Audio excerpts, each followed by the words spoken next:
I never thought my job would bring me into a situation like this. As a social worker, I had dealt with my fair share of difficult cases, children from broken homes, kids struggling with neglect, abuse, and addiction, but nothing could have prepared me for the day I saw the signs in Mikey. Mikey was 9, a shy, quiet kid who always kept to himself. He had big brown eyes that seemed to say more than his mouth ever did. He was polite, but you could see it in his face. He was always on edge. I first noticed the bruises when he came into my office one Monday morning, his long-sleeved shirt rolled up just enough to reveal an ugly, yellowish mark on his arm. I didn't want to assume the worst, but there was something about it, something about the way he hesitated when I asked him how he was doing, that made my stomach drop. I tried to push it out of my mind, tried to convince myself that it was just an accident, maybe a slip on the playground. But Mikey didn't act like any other kid I worked with. He wasn't just quiet, he was afraid. When he spoke, it was as if he was expecting to be scolded or punished for every word. His answers were short, his eyes darting to the door every few seconds, as if he was waiting for someone to come in and yell at him. Then, one afternoon, everything changed. I had just finished my meeting with another child when I heard the sound of shouting from the hallway, loud, angry voices. I was used to the occasional argument between parents and kids, but this was different. I stood at the door, listening, and then I heard it. "You're worthless. You're just like your father. You'll never amount to anything." The voice was unmistakably her, Mikey's mother. I didn't want to intrude. I didn't want to get involved, but I couldn't ignore what I was hearing. I quietly opened the door and peeked out into the hallway. Mikey was standing there, his back against the wall, his face red and tear-streaked, his mother looming over him, her face twisted in rage. I could feel the air in my lungs freeze. Without thinking, I stepped forward. "Mikey, let's go to my office, all right?" I said, trying to sound calm, trying to take control of the situation. His mother turned, glaring at me. "Mind your own business," she spat. "This is none of your concern." But Mikey was already walking toward me, his steps hesitant, like he was afraid to leave his mother's side, even though she had just humiliated him. I led him back to my office, but I could feel the weight of the moment, the quiet tension, the danger in the air. I knew what I had just witnessed wasn't a one-time thing. Once we were alone, Mikey sat down at the table, his body trembling. I sat across from him, trying to make him feel safe, but my mind was racing. I had seen enough to know that the marks on his arm weren't just from a fall. That scream wasn't just a fit of anger. This was something far darker, something I couldn't ignore. I leaned in slightly, speaking gently. "Mikey, I need you to be honest with me. Is someone hurting you at home?" His eyes widened, his hands trembling as he gripped the edge of the table. He shook his head, tears filling his eyes. No, they don't hurt me. I just don't do anything right. I make her mad." My heart broke in that moment. The boy wasn't just scared, he was apologizing for existing. I wanted to reach across the table, to pull him into my arms, but I knew I had to stay professional. This was bigger than me. "Does your mom ever hurt you, Mikey?" I asked, my voice low and steady. He hesitated, looking down at his hands. Finally, he nodded. "She yells a lot. And sometimes, she hits me. But only when I'm bad." I felt like the room was spinning. The words he said hit me like a freight train, and for a second, I could hardly breathe. I had to act. I knew that. But I also knew that intervening would come at a cost. I thought about my job, my reputation, the risk I was about to take. I had heard enough horror stories of workers who stepped out of line, who tried to intervene and ended up losing everything. This was no small matter. If I reported this, there was a chance Mikey would end up back in that home, with no one to help him. And the mother, well, she would make sure I paid for it. But I couldn't ignore what was right in front of me. I couldn't sit there and pretend everything was fine when a child was suffering, when he was begging for someone to help him. He wasn't just a child in need of a social worker. He was a child who was being broken down piece by piece, and I couldn't walk away from that. I made up my mind in that instant. I was going to intervene. I was going to help Mikey, no matter the cost. I would stand up to his mother, I would report the abuse, and I would fight for this boy's safety, even if it meant risking my job, my career, and maybe even my freedom. But I knew, as soon as I made that decision, that my life was about to change forever. The next few days felt like a blur. I couldn't shake the image of Mikey's tear-streaked face from my mind. The way his mother had screamed at him, the look of fear in his eyes, it was etched into my memory, and I knew I couldn't just walk away from it. But the more I thought about it, the more I realized how deeply I was stepping into unknown territory. My role as a social worker was to help, to support families, to intervene when things were wrong. But what if my intervention wasn't going to help Mikey? What if it made things worse? I kept asking myself, what if I was wrong? What if this wasn't abuse? What if Mikey's mother was just frustrated, overworked, and I was about to ruin her life over a misunderstanding? But deep down, I knew. I had seen enough, heard enough, to know that Mikey was in danger. The bruises, the fear, the way he flinched every time his mother raised her voice.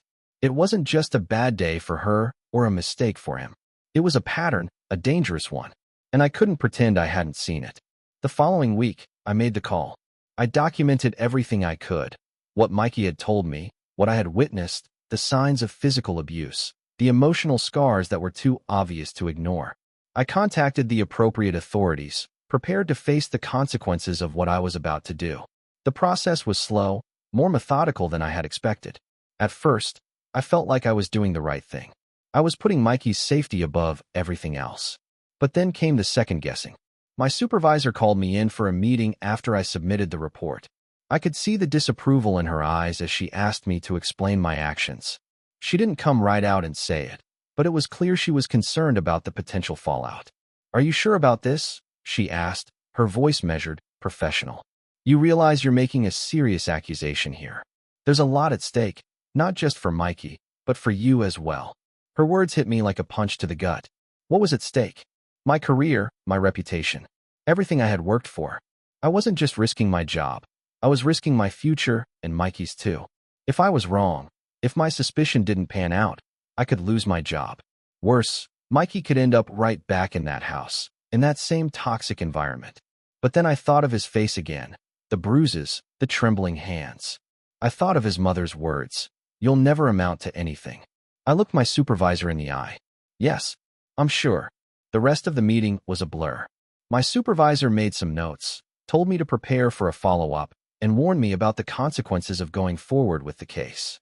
But I could tell she didn't have the same resolve I did. She didn't feel what I felt when I saw Mikey, when I heard him speak about his life at home. For her, it was just another case, another report to file away. For me, it was a child's life on the line. That night, I couldn't sleep.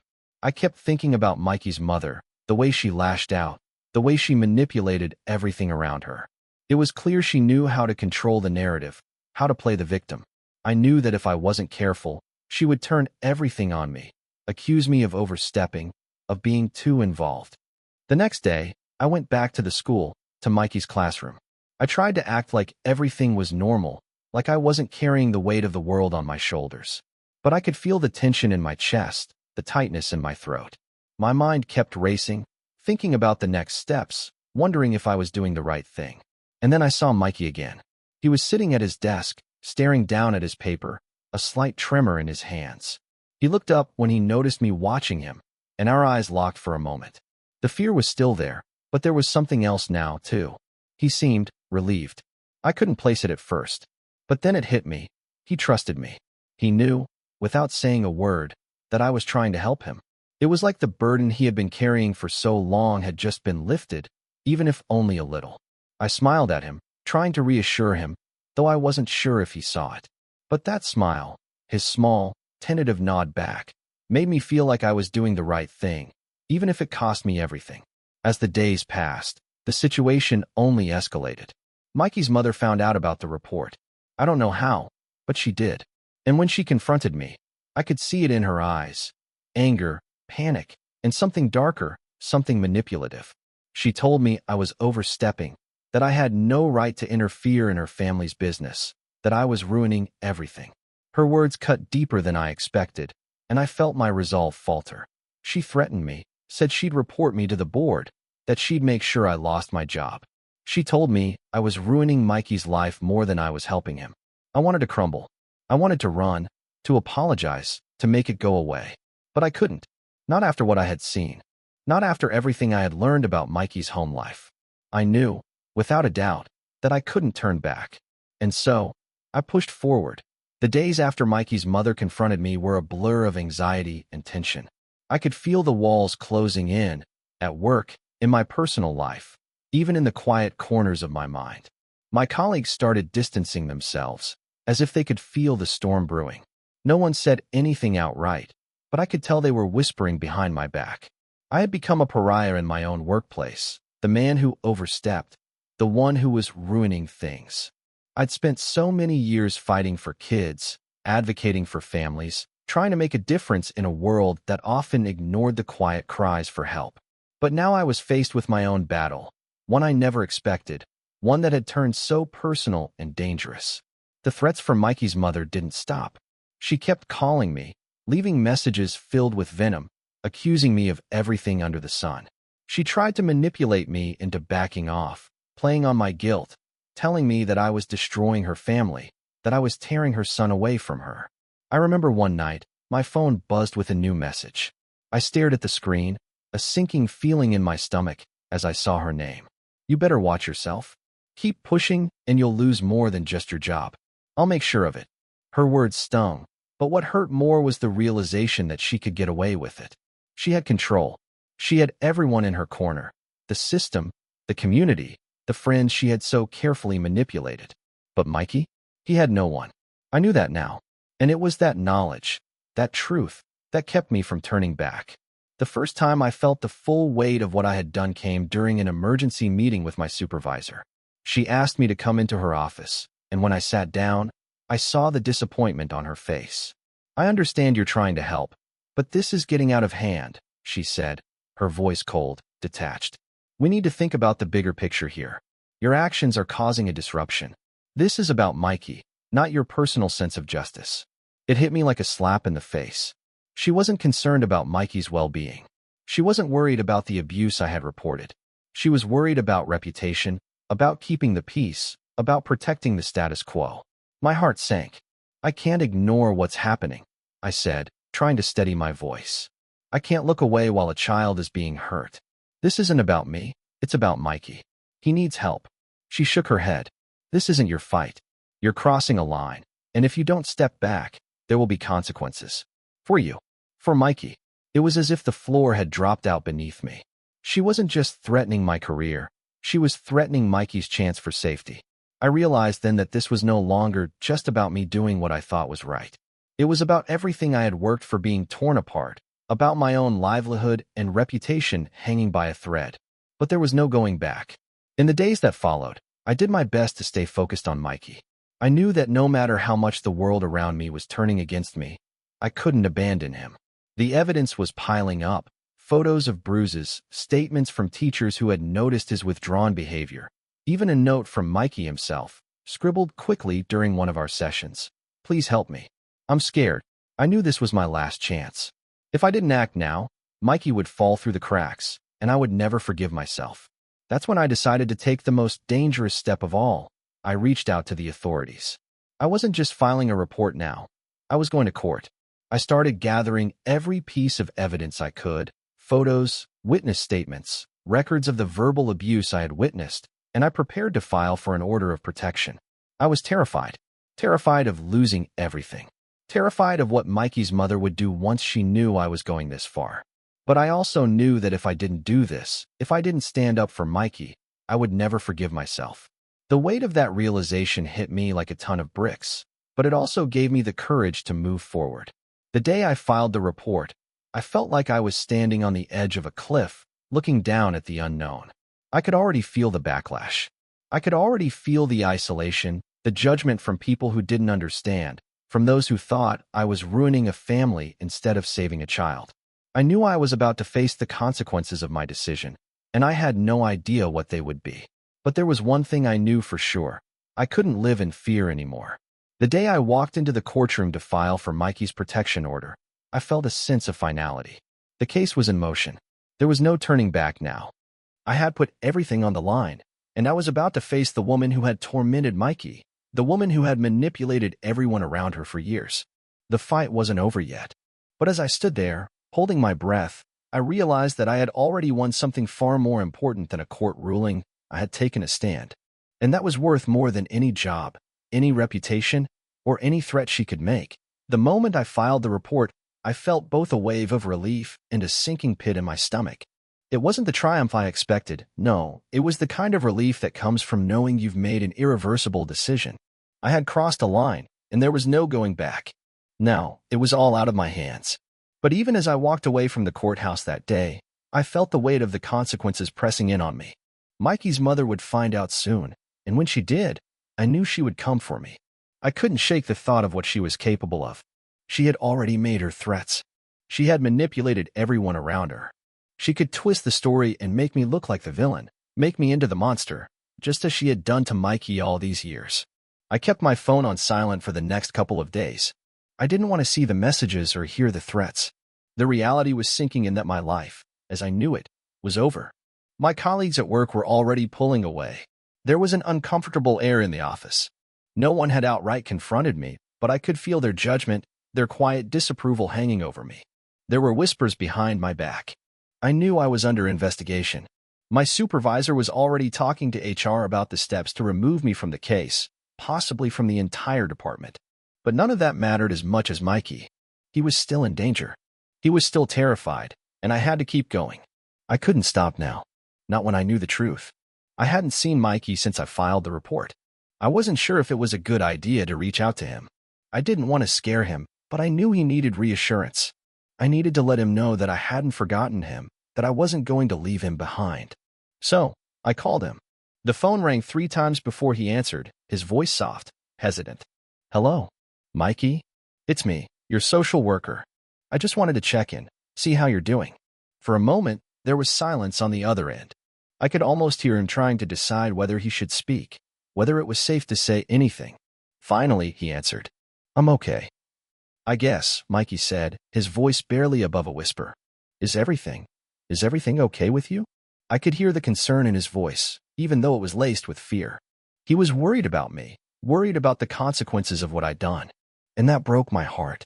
He was still just a child, and here he was, thinking about me when he was the one who needed help. I'm okay, I reassured him. I just want you to know that I'm here for you, Mikey. And you're not alone in this. We're going to get through this together, all right? There was a long pause, and then I heard him sniffle. I'm scared, he admitted, his voice trembling. What if they don't believe you? What if they make me go back to her? I could feel the pain in his words, the terror that he had carried with him for so long. It hit me harder than I expected. Mikey was terrified not just of his mother, but of the system, of the people who were supposed to protect him, who might fail him again. The fear in his voice made me question everything I had done, every risk I had taken. What if I had failed him? What if he was just another lost case? We'll make sure they believe you, Mikey, I said, my voice firm, but I could feel the cracks forming in my own heart. You don't have to go back to her. I won't let them make you. He was silent again, and for a moment, I wasn't sure if he was still there. But then he spoke, his voice barely audible. Thank you. I don't want to go back there. I don't want to be hurt anymore. And that was it, the turning point. The moment I knew, without a doubt, that I had done the right thing. I had risked everything for Mikey, but it wasn't about my job or my reputation anymore. It was about him, his safety, his future. And I couldn't let him slip through my fingers. The next few weeks were a blur of legal battles, meetings with Child Protective Services, intense interactions with Mikey's mother. She fought back with everything she had, lies, threats, and manipulation. She turned on me in every possible way, tried to paint me as a villain, as someone who had overstepped my bounds. She denied everything, denied the bruises, denied the emotional abuse, denied everything I had witnessed. But I had the evidence. I had the photos, the testimonies, the documentation. And in the end, that's what saved Mikey. The court granted the protection order. Mikey was finally safe. His mother was forced to stay away from him, and he was placed in a foster home, somewhere he could begin to heal. It wasn't perfect. It wasn't easy, but it was a start. And for Mikey, that was all that mattered. But for me, it came at a cost. I lost my job. I lost my reputation. I lost the trust of my colleagues. I faced countless whispers behind my back, accusations of overstepping, of being a maverick. But none of that mattered. What mattered was that Mikey was safe, that he had a chance at a better life. I learned something valuable through all of this, that helping people, truly helping them, sometimes requires you to lose something of yourself. You can't always make everyone happy. You can't always follow the rules. But you can never let fear stop you from doing what's right. And sometimes, to start a new life, you have to be willing to say enough. The months following Mikey's protection order were a whirlwind. I couldn't escape the consequences of my decisions, no matter how hard I tried. Losing my job was just the beginning. People who once respected me started turning their backs, whispers of my irresponsibility echoing down the halls of my old workplace. I wasn't just an outcast. People were actively hostile, questioning everything I had done. But none of that mattered. Not anymore. I tried to focus on Mikey, to stay involved in his recovery. His foster home was a safe place for him, a calm and loving environment where he could start over. I'd visit him when I could, just to make sure he was okay, just to remind him that someone cared about him. The guilt that had once eaten me alive began to fade, replaced by a quiet sense of peace. He was no longer afraid. The bruises were gone. The terror in his eyes was slowly being replaced with something new. Hope. But it wasn't easy for Mikey. It never would be. He carried the scars of his past with him, not just physically, but emotionally. He had been torn apart by the person he should have been able to trust the most. But even though it would take time, I could see him starting to rebuild, starting to trust again, starting to believe that he deserved more than the abuse he had known. As for me, well, I was trying to pick up the pieces of my life, slowly, painfully. I found a new job, not in social work, but in a field that allowed me to use my skills without putting myself in harm's way. The work was fulfilling, but it didn't bring the same sense of purpose that I had once felt. And there were moments when the weight of what I had lost hit me all over again, the colleagues, the respect, the career I had built. But every time I thought about walking away from what I had done, every time I questioned whether it had been worth it, I thought about Mikey. I thought about the boy who had finally started smiling again, who was going to school without fear, who could finally dream of a future where he wasn't chained to the pain of his past. He was healing, and in some small way, so was I. One evening, after another quiet dinner in my modest new apartment, I received a letter from Mikey's foster parents. I had been waiting for something like this, an update on how he was doing, some sign that my involvement in his life hadn't been for nothing. It was a simple letter, but the words on it were enough to make me break down. Mikey is doing great. He's starting to feel safe and loved. He asks about you sometimes. He said he wants to become a social worker when he grows up, so he can help kids like him. Those words hit me harder than anything else. Mikey wanted to become a social worker? Tears welled up in my eyes. The kid who had been so broken, so lost, was now imagining a future for himself. A future where he could help others the way I had helped him. I could barely comprehend the magnitude of that transformation. And then it hit me, he didn't just need saving. He needed to be shown that he was worth saving. That was what I had given him. The belief that his life mattered. The knowledge that, despite the abuse, despite the darkness, there was a way out, a way forward. In the end, I understood that my journey hadn't just been about saving Mikey. It was about saving myself, too. The line I had crossed, the risks I had taken, they all led me to this place, a place where I could finally accept that helping people didn't mean sacrificing my own life. It didn't mean throwing away my boundaries or losing myself in the process. It meant using my strength, my ability to stand up for what's right, while still holding on to my own worth. I had done the right thing, no matter the cost. And in doing so, I had found my own redemption. Mikey and I, two people who had been lost in different ways, had both found our paths. His was just beginning, and mine was slowly being rebuilt. The scars would always remain. The consequences would always be there. But we were both still here, and that was enough. Final note. Sometimes, to start a new life, you need to allow yourself to say enough, and in doing so, you can finally begin to rebuild.